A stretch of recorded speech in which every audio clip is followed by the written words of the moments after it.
Hi guys, my name is Josh Sonnenberg. If you don't know me, I'm a filmmaker from Portland, Oregon, and I'm an executive producer at Soul Wrong Entertainment. This is a Soul Wrong's Lost project. Take a look back at Christmas Carol. It's about one of our projects that had to be abandoned in 2010. 5 years ago, I was working on features, working on shorts. I was working on web shows that are going to go on for multiple seasons. I had a 5 to 10 year plan full of films, features, web shows ready to go. And I was going to release film after film, project after project. I was good to go. And then something mysterious happens. Thousands, dozens of thousands of films, scripts, shorts vanish off my computer. I was also working on multiple shows at the same time, like I said, including one called Take a Look Back, one called Dead Time Stories, going to be a horror anthology series. Some are Tales from the Crypt, amazing stories, Tales from the Dark Side, kind of like that. And also working on a sitcom called True Confessions, a Sammy Andrew Sinner story. It was going to be a sitcom, web-based, somewhat confessional show occasionally.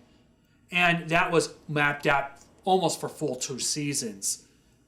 Those are gone. All I have is a treatment for Sinner's Confessions. Take a Look Back was a quasi-review show that was going to feature 80s and 90s nostalgia of video games, toys, music, movies, books, history, entertainment, you name it. I was working on Christmas-themed ones to open up the show, including one of my all-time favorite stories, A Christmas Carol. I used a recovery system. You're like, oh, that's good, Josh. You used a recovery system to get your files back, right?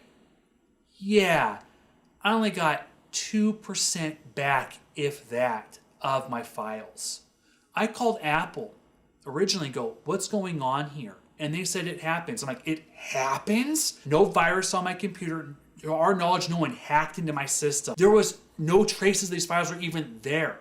Not even a ghost of them. Of the 2% I got back, they were either rough drafts or incomplete works, including the one you're going to watch today. It's not exactly what I wanted to show, but you understand this is 5 years ago. I was a different person than I am now. But I hope you enjoy Soul Wrong's Lost Project, A Christmas Carol. Take a look back.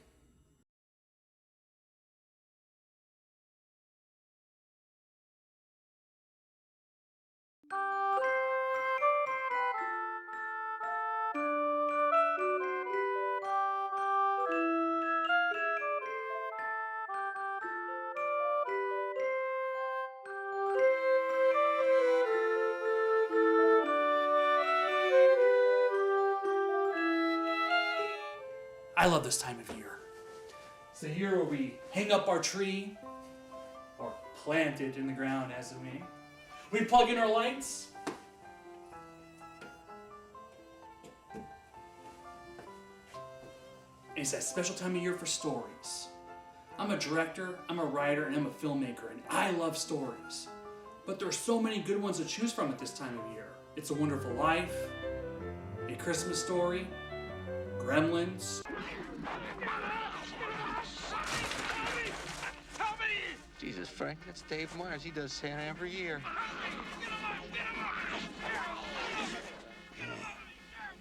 What the hell is he doing now?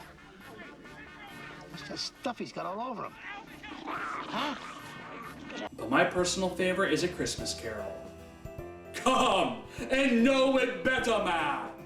Christmas Carol was a short novel written by Charles Dickens back in 1843. It only took 6 weeks to complete. Charles Dickens decided to take profit from the novel instead of a lump sum.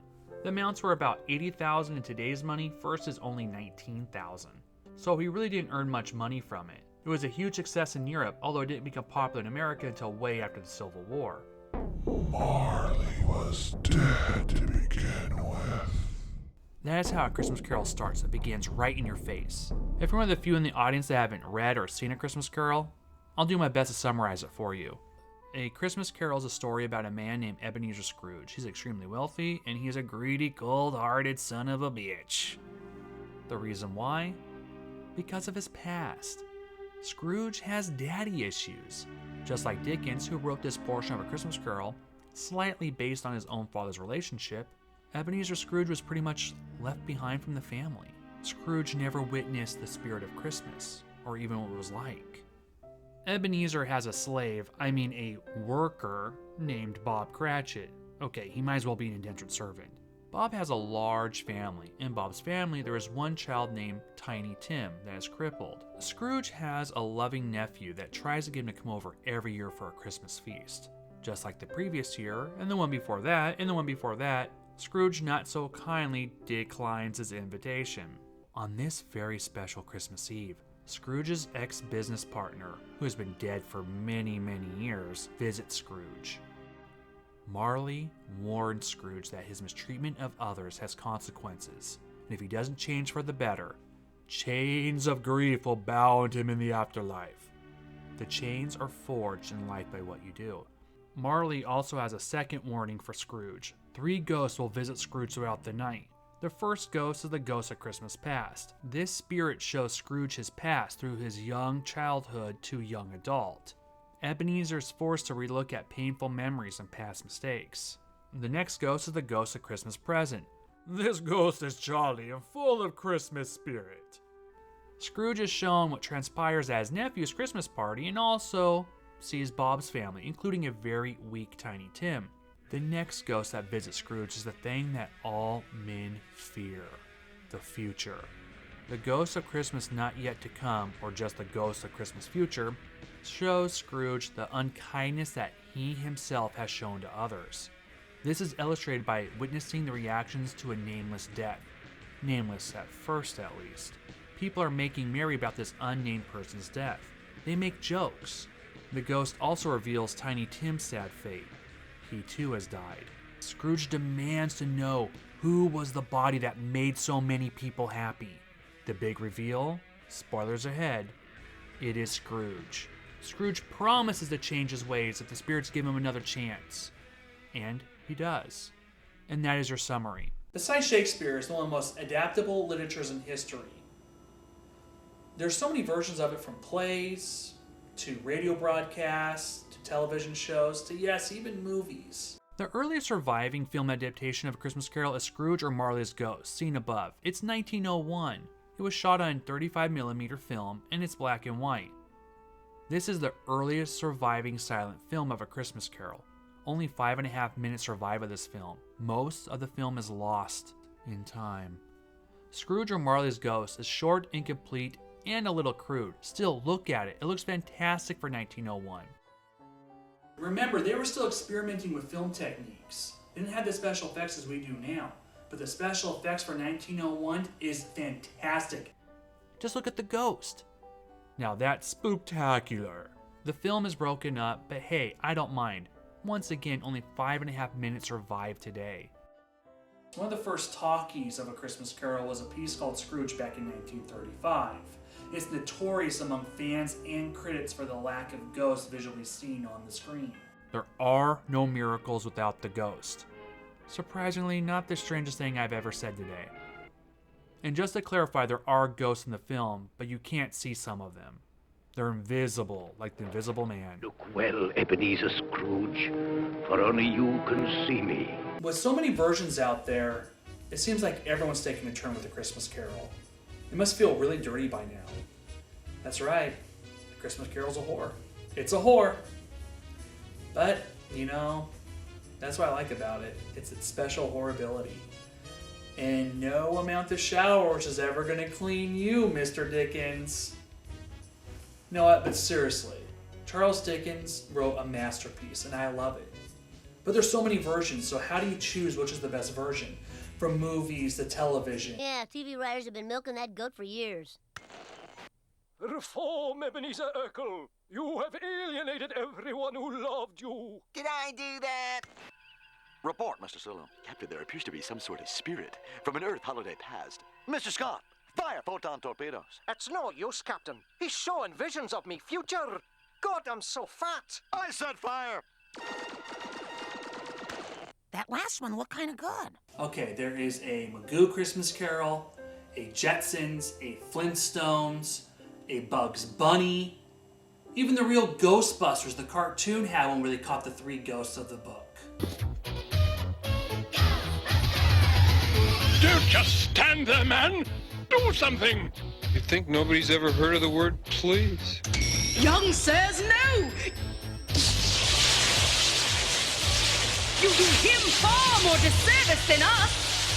Release us, or you and all Christmases to come will pay the price. Yeah, we've heard it before. No! And what do you do when you cross It's a Wonderful Life in A Christmas Carol? You get Alvin the Chipmunk in It's Dave's Wonderful Life. There is even a Barbie Christmas Carol. A freaking Barbie Christmas Carol. Now that's scary. So how accurate is it to the original? Who plays Scrooge? Ken, a little young. What about some old pervert or sexual old man who's hunting hot young Barbie? Is there something like that in the toy line? Hey, I don't recall that in the toy line. Well, I'm not really familiar with them, a little outdated. I stopped playing when I was 17 years old, but still, who plays Scrooge? Well, I don't know. I haven't seen the film. So let's go check this out together, Scooby Gang, and let's look on the internet. Barbie is Scrooge? Or at least their version of Scrooge, Eden. Not to sound sexist or toyist, but that's just shitting on his work. Well, that's it.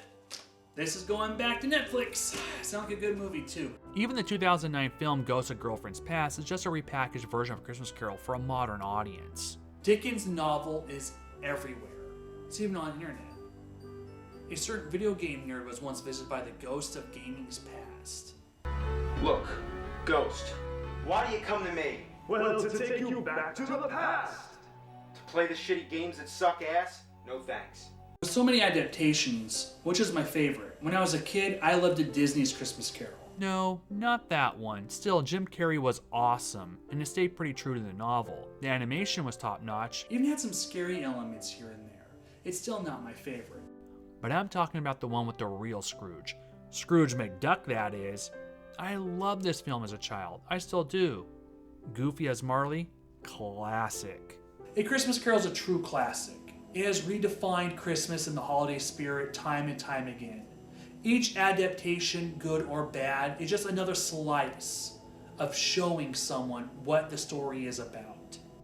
The story has had a popular impact on culture and society. Scrooge's character is an archetype for another holiday favorite bad guy turned good, the Grinch. They are both heartless in the beginning, but changed by the story's end.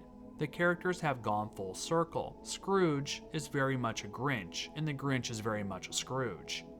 It's a story about redemption and the possibility to change. The past can't be changed or forgotten, but you can move forward with hope and love in your heart. See Scrooge. See A Muppet Christmas Carol. Those are two of my favorites.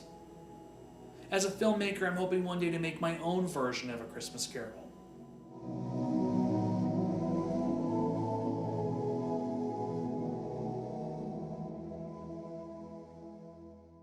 Well, that's it. Hope you enjoyed So Wrong's Lost Project. Take a look back at Christmas Carol. Thank you for watching. Happy holidays. See you in 2016.